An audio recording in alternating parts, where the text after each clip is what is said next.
The Lord then said to Noah, "Go into the ark, you and your whole family, because I have found you righteous in this generation.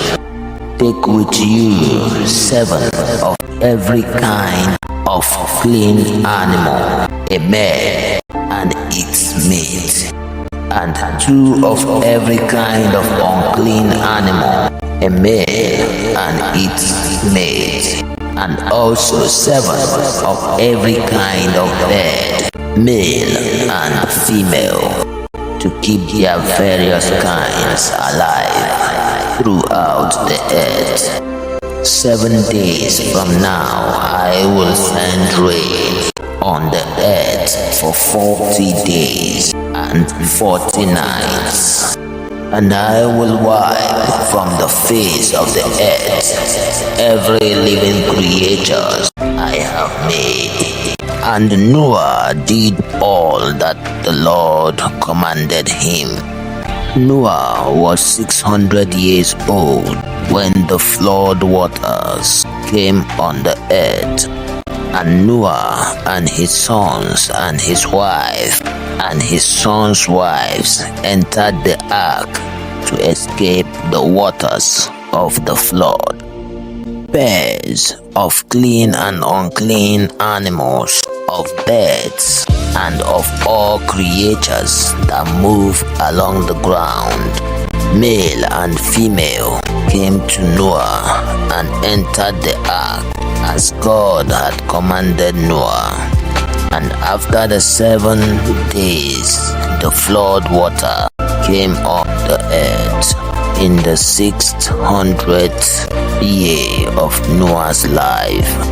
On the 17th day of the 2nd month, on that day, all the springs of the great deep burst forth, and the floodgates of the heavens were opened, and rain fell on the earth 40 days and 40 nights.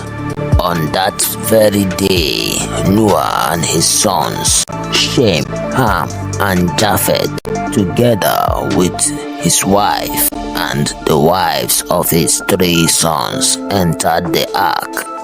They had with them every wild animal according to its kind, all livestock according to their kinds, every creature that moves along the ground according to its kind, and every bird according to its kind, everything with wings.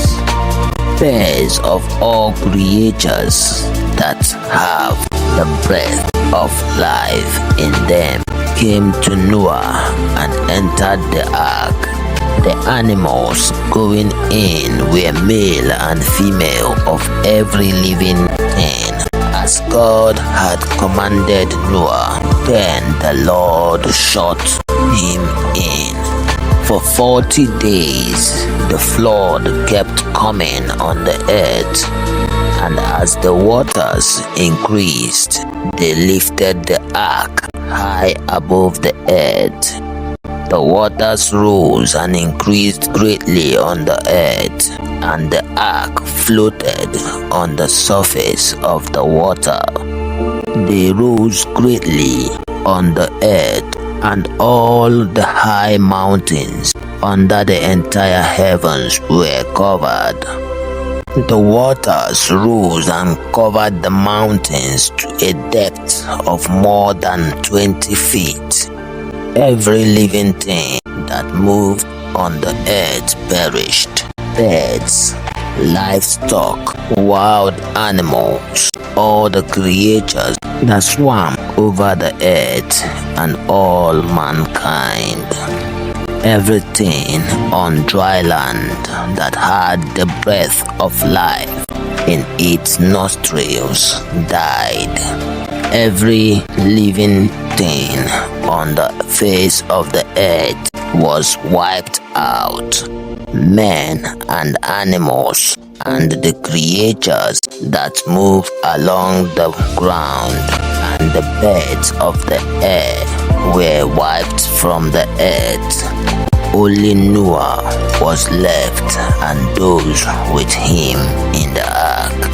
The waters flooded the earth for 150 days. If you are not following Bible readings, you are probably never going to see us again. If you are, then congratulations, you are growing every day.